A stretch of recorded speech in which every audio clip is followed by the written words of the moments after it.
Сайн байцгаана уу? Өнөөдрийн бичлэг маань охид бүсгүүчүүд болон ээжүүдэд зориулсан бичлэг байх болно. Олон сар ярьсан бичлэгийг өнөөдөр хийж байна. За, ярианд орохоос өмнө Америкт ажиллаж амьдардаг ээжүүдийн групп дээр орсон постыг уншиж өгөөд эхлэе. Hey girls, бүх зүйл чиний эсрэг зогсож ямар ч боломжгүй болгож байгаа мэт хүний нутагт ганцаардаж юу ч даахгүй шалтаа буух мэт одоо цаашид яах ёстойгоо мэдэхгүй болсон үед та нар минь юу хийдэг вэ? Хамаг зүйл нураад би хинч биш болсон мэт мэдрэмж төрж дотор бачуурч хоолой зангирч нулимс гарахгүй бичиг баримтаа хүлээх гэхээр гарахгүй ч юм шиг Монголд очиод ч удаан хугацаагаар мэрэгчлэрээ ажиллаагүй ахаад л эхлэн. Яаж буцаж оюун бодол бие сэтгэлээ зэгслэх ёстой юм болоо? Та нар юу хийдэг вэ гэдгсэн байна. Чамаас бусдыг хайрлаа, өөртөө найрлаа, хонтоцоо татаад энэ бүгдийн мартий. За ер нь Америкт ажиллаж амьдардаг ээжүүдийн групп дээр иймэрхүү одоо нэргүй постнууд зөндөө явдаг. Саяныхыг бол нэг жишээ болгож та нарт харуулах гээд уншчлаа. Хүний газар ажиллаж амьдардаг, сурдаг хүмүүс ер нь эрэм гэлтгүү иймэрхүү мэдрэмж бараг бүгдээрээ авдаг. Тэр ялангуяа шинэхэн ээжүүд саяны пост шиг одоо амар тийм сэтгэл зүйн дарамт гэх юм уу? Тиймэрхүү зүйл маш ихээр авдаг байхгүй юу? Яагаад вэ гэхээр нялх биетэй бүхэл бүтэн хүн өөрөөсөө гаргацсан учраас тэр хүний биед, тэр хүний тархинд, тэр хүний сэтгэл зүйнд бүх зүйлд нь ингээд өөрчлөлт ороод тэр хүн яг яагаад байгаагаа ойлгохгүй амар их сэтгэлээр ундаг. Эсвэл нэг бол амар их жоохон юмд баярладаг ч юм уу. Яг төрсөн эмэгтэй хүн бол нялхраад маш их сэтгэл зүйнч тэр биенч тэр их өөрчлөлтөнд ордог гэсэн үг. Тэр нь иймэрхүү хэцүү үед би бол аль болох өөдрөг байх гэж хичээдэг.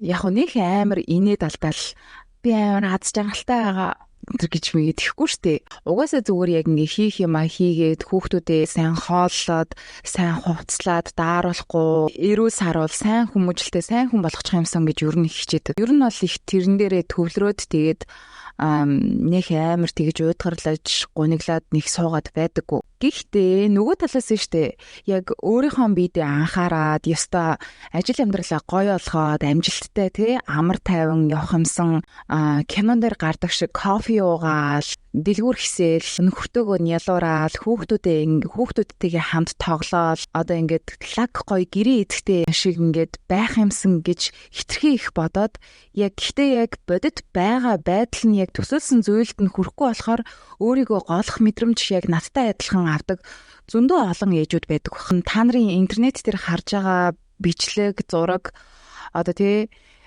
гой сайхан явж байгаа эмэгтэйчүүд чинь бүгдээрээ л яг бодит амьдрал дээрээ бид нартай л адилхан хүн штэ. Ер нь эцэст. Тэгээ тийм болохоор ер нь бол бүгдээрээ л адилхан гунигалдаг, бүгдээрээ л адилхан ер нь жаргал зовлонг амсдаг. Тэгээ бүр амар бодол давтаад нэг тийм гунигалдаг үе байдаг штэ. Бүр ингээд за ер нь ингээл би ч ер нь ингээд бараг дүүрчтэй гэл нэг ингээл бод. Өөрийгөө бүр амар голдог нэг тийм үе байдаг штэ. Яг нэг юм амар хэцүү. Яг яах гэдэг нь мэддэхгүй тэгсэн ер нь ингээл амар хэцүү санагдал бүх юм ингээ хар бараан санагдал ингээ хидээ ингээд хүүхдүүд маань хөөхөн байгаа ч гэсэн яг хэсэгхэн тийм үе байдаг да. Тэр үедээ би болохоор ер нь амар уйлалдаг кино үзээ. Тэгээ нэг сайхан уйлж аваад тэгэл ер нь бараг болчтдөө чигшиг. Усанд ороод дуртай дуугаа сонсоод гадуур алхах ер нь амар сэтгэл санааг ер нь нилээн тайван болгож өгдөг юм шиг санагдсан. Би өмнө нэг бичлэгнээрээ та нарт амар тураад өстө. Яаж турдаг яруу дотор харуулъя маруулъя гэд солиордсон да. Та нарт яаж турахыг яруу дотор харуулъя заяа. Тураагүй чигшиг.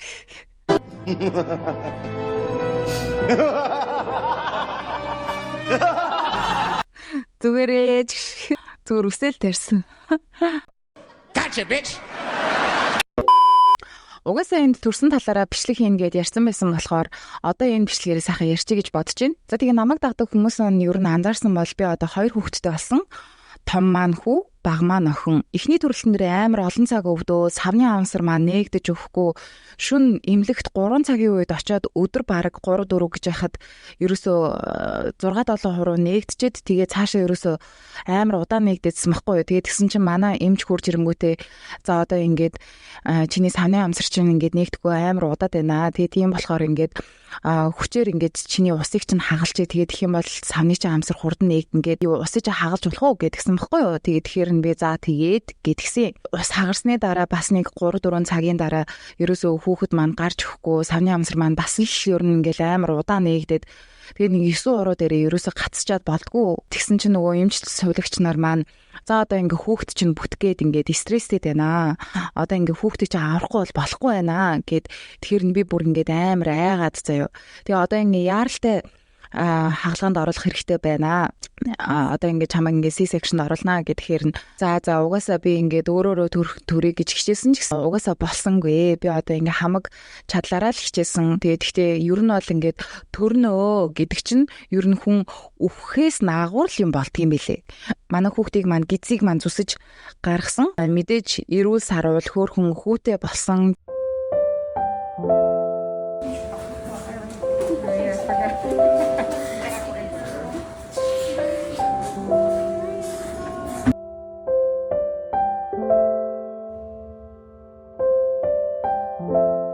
Яг төрсний дараа ингээд хүүхдээ харахаар эмэгтэй хүн ингээд юу ч мэдгүй нялх хүүхдийн хайранд ингээд умбчдгийм байлээ. Тэр том давааг давсны дараа их хүний сэтгэл зүй ер нь одоо галзуу болгон шиг ингээд дээш доошо болчдөг. Тэгээд төрснийхаа дараа тэгээд бусдын л адилаар ер нь сэтгэл зүйн гутралд орсон. Төрсэн эмэгтэйчүүдийн сэтгэл зүйн гутрал гэдгийг төрхөөсөө өмнө ерөөсөө ингээд сонсч исэн хэрнээ тийм хүн зүйл байдаг гэдгийг ерөөсөө мэдтгүү явж исэн билээ. Нялх биетэй ингээд төрчөөд байж хахад холоос ч хамаагүй миний биеийг ингээд асууж сураглаад одоо яасан би яаж энэ хүүхдэд чи харъя хичээгээрээ чи өстө сайн байсан шүү ямар хөөрхий юм бэ одоо ингээд чи ингээд юм бүхэл бүтэн хүн гаргацсан гэхээрээ итгэхгүй маа гэл гэрийнхэн маань найз нөхд маань ингээд сэтгэлээрээ ингээд дэм болж исэн хүмүүс зөндөө байгаа яг тэр үед яг тэгэж нөгөө нэг хүний сэтгэлийг ингээд түшижсэн тулж исэн хүмүүсийг ерөөсөө мартдаггүй юм билээ.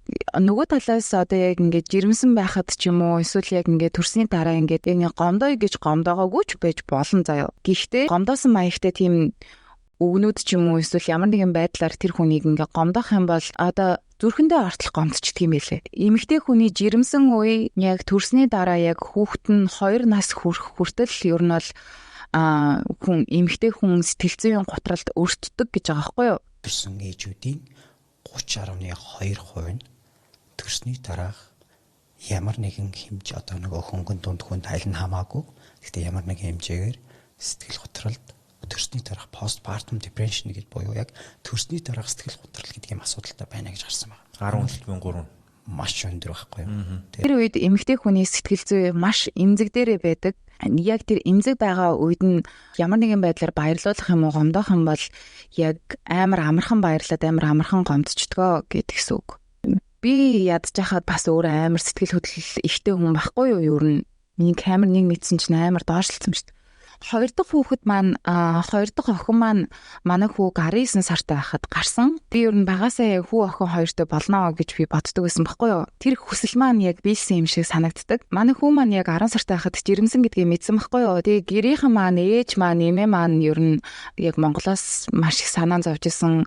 Угаасаа яг ингээд эхний төрөлтөн нэрээ хагалгаар төрсөн. Тэгээд жилийн дотор яг хүүхэдтэй болоод жирэмсэн болчлоо гэдгсэн чинь одоо надад ойдол гэдэс энэ чинь зүгээр юм уу? Тэгээ одоо ингээ 2 хүүхэдтэй болохоор ядраад сунаад унах юм бол хэрвээ 2 хүүхдээ чи одоо хин харах юм бэ? Чи тэгээ гайгүй мүү гэд гэрийнхэн маань нийлэн санаа зовж исэн. Нөхөр бит хоёр бол угаасаа нэгэнд болцсон юм чи яах вэ? Чаднаа хичээнэ, зүтгэнэ гэд ер нь бол одоо тэгээд болгоол зүтгэл явж гин. Тэгээ Монголд нэг юм байдаг штэ. Хийсвэр хаалгаагаар төрсний дараа дахиад хийсвэр хийдэг. Ер нь бол дахиж өөрөөрөө бараг төрдгөө гэх мэт нэг тиймэрхүү яриа зөндөө явдаг штэ. Өөрөөрөө төрж болдгийм байлээ. Хэрвээ ингээд сорвин сайн идгээд ээхоогоор сайн шалгуулад эмч чинь ингээд зүгээрээ болноо. Одоо ингээд чиний сорвч чинь сайн идэгсэн байна.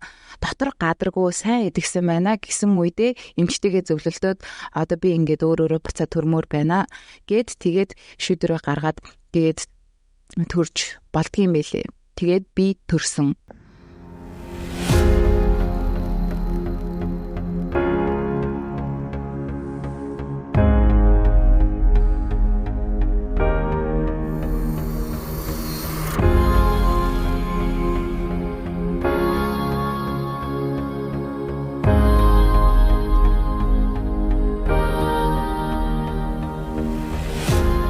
хоёр дахь хүүхдээ төрүүлэхдээ ер нь сэтгэл санаагаа ер нь нэлээд бэлтгэлтэй байлгасан. Угаасаа хоёр хүүхэдтэй болохоор амар завгүй болно. Юм гониглаад суух ингээ чамаг ингээ уйлж идэх хүүхдүүд чинь хурж ирэнгүүт ээж би хоол идэ эсвэл нэг бол баалаа шээлэг гэд ингээ хажуугаас чинь ерөөсөө зүгээр байлгахгүй заяа чамаг ерөөсөө уйлуулахгүй. Одоо Америкт төрж байгаа, гадаадд төрж байгаа төрөх эмнэлгийн хувьд бол мужаас хамаарат төрж байгаа эмнэлгээс хамаарат ер нь үнэн янз байгаах. За миний хувьд бол даатгалтай байсан болохоор миний төлбөрийг даатгал маань 100% cover хийсэн. Хэрвээ та Америкт одоо бичиг баримтгүй эсвэл ногоон картгүй social security number байхгүй үедээ жирэмсэн болсон бол хамгийн түрүүнд даатгалаа судлах хэрэгтэй. Миний даатгалын газар болохоор Apple Health Insurance гэдэг газар байсан шүү. Хэрвээ танаа мужид одоо иймэрхүү нэртэй газар байхгүй бол ойр хавийнхаа даатгалын газрууд руу уцаар яриад жирэмсэн болчлоо. За ингээд та нар ингээд ийм social security number байхгүй ингээд ийм хүнийг даатгалтай хамруулах уу гэд асуу. Тэгээ ойр хавийнхаа хүмүүсээс бас асуу. Даатгал заавал авч иж төрөхгүй бол $10,000 одоо ингээд хүүхэд төрүүлээд залуу гэр бүл ингээд хамт амьдралаа зохиогоод ингээд мөнгө төгрөгөө зохицуулаад явна гэдэг бол их том даваа. Тийм болохоор даатгалаа ингэж зохицуулаарай.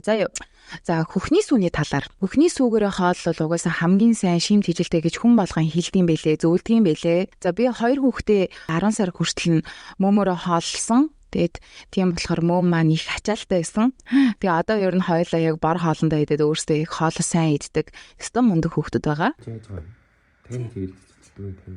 Тэгэн сэрээ идэх.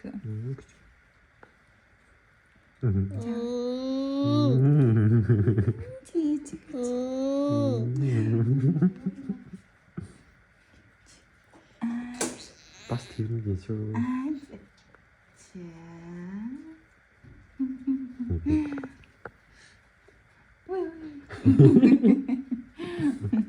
Яг нөгөө эрүүл мэндийн шалтгаанаас болоод ч юм уу яг нэг нунтаг сүгээр хүүхдүүдэд хоолдог ээжүүд байдаг да. Тэрийг ерөөсөө буруутгаагүй шүү. За гэтээ ер нь яг хөхний сүү нунтаг сүнээс хамаагүй их шимт хижилтэй байдаг юм бэлээ. Одоо хагалгаар төрөл сүүн муу орно жижигхэн мөмтэй болохоор сүүчин гайгүй өнтер гэдэг хүмүүс байдаг да. Тэр бол угаасаа бүр шал худлаа. Хэрвээ өөрийнхөө сүүгээрээ өөрийнхөө мөмөөрөө хооллоо гэж бодож ивэл одоо ингээ хагалгаар төрсөн ч бай өөрөөрөө төрсөн ч бай хүүхдээ төрснийхаа дараа мөмдөө сайн массаж хийгээд сайн шахаад хүүхдээ сайн хооллоод ингээд сайн саагаад ах юм бол мөмд ч угаасаа 2-7 хоногоос нэг сарын дараа сайн ингээд сүү ороод ирнэ. Угаасаа яг төрсний дараа эхний 7 хоногт бол нэг жоохон юм гардгийг. Угаасаа бүр нормал зүйл. Тийм байдаг шүү. Тийм болохоор ерөөсөө ямар ч асуудалгүй би жижигхэн мөмтэй гэж өөрийгөө голох хэрэггүй. Том мөмтэй болохоор их сүүтэй болно гэж ерөөсөө бодох хэрэггүй. Угаасаа бүх ээжүүд яг адилхан чи мөмөө сайн саагаал хүүхдээ сайн хооллол их юм бол сайн сүүтэй. Хэрвээ мөмөө саахгүй нэг хүүхдээ жоохон хооллол их юм бол том мөмтэй байсан ч гэсэн сүү муу байна л гэсэн үг. За тэгээ бусдаар бол Америкийн эмнэлэг сувилагч эмчнэр бол ярилтгүй маш сайн байсан. Тэгээ сайхан төрсөн. За тэгээд ээж аа болоод хүүхдүүдээ хамгийн сайнараа өсгөх гэж хичээж байгаа гадаадд амьдарч байгаа монголчууд маань үнэхээр мундаг юм байлээ шүү. Нөхөр бит хоёр өөрсдийнхөө биеэр одоо ямар их хичээж амьдардаг юм бэ гэдгийг бол одоо өөрсдийн биеэр ойлгож байгаа. За хамгийн ихэнд уншсан пост шиг үнэхээр хэцүү үе танд ингээд байх юм болно шүү дээ. Ерөөсөө тэгэж удаан битгий гуниглаарай заяа. Угаасаа энэ бүх одоо ингээд төрсэн эмэгтэй сэтгэл готрлыг ээж хүн болгон гадаадд амьдарч байгаа эсвэл ингээд Монголд байгаа хэрнээ ээж аваасаа хол байгаа ээжүүд бүгдээрээ яг таны одоо ингээд хэцүү байгаа зүйлийг бүгдээрээ туулж байгаа. Тийм болохоор та ерөөсөө ганцаараа биш шүү заяа. Их орноосоо хол тэ найз нөхд гэр бүл хайртай хүмүүсээс хол энэ бүх ачааг үүрээд амьдралын төлөө зүтгэж байгаа хүмүүс болохоор гадаадд байгаа ээж болсон найз нарыгаа сайн халамжлаад сэтгэл санааг нь сайн асууж тэдэнтэйгээ сайхан ярилцж байгаарай. Заавал сэтгэл санааг нь асуух шаардлагагүй шүү дээ. Зүгээр минь сайхан юу хийж ийн яаж ийж ийн ойр зургийг ховж ивтэй сайхан муухай бүхэл юмнуудаа ингээд сайхан ярилцчихад тэр хүний сэтгэл санаа ямар сайхан болдог гэж бодож байна. За тэгээд ерөнхийдөө бол нэг иймэрхүү байна. Өөр асуух зүйл байвал доор комент хэсэгт үлдээгээрэй. Хэрэгтэй асуултууд асуусан байвал дараагийнхаа бичлэгэн дээр оруулъя гэж бодож байна. Гадаадд төрсэн сонирхолтой түүхээ хөгжилтэй түүхээ бидэнтэй хамт хуваалцмаар байвал миний имэйл рүү явуулаарай. За тэгээд угаасаа энэ бичлэгийг маань ихэнхдээ эмэгтэйчүүд маань үзэж байгаа болохоор охтуудтай хандаж хэлэхэд та нар минь штэ энэ амьдрал гэдэг ирэнтэй, бараантай, хэцүү цаг мөч бүхэнд хамгийн хүчтэй, тэсвэртэй, төвчээртэй нугасаа байдаг шүү. Эмэгтэйчүүд бид нар чинь үнэхээр гайхалтай хүмүүс шүү дээ гэдгийг сайн бодож явж явах хэрэгтэй. За энэ хүртэл надтай хамт байсан та нартай баярлалаа. Тэгээд дандаа хамт байж улам бололаа болцгоё. Subscribe хийгээгүй бол subscribe хийхээ мартаоцай. Тэгээд peace out. Бичлэгээ дуусгаас өмнө та нарт би нэг амар гоё дуу сонсуулсан заяа. Заримдаа чамаас бусдыг хайрлаа, өөртөөгөө найрлаа, хунтгацаа татаад энэ бүгдийг мартъя. Хүн болгондоо бүр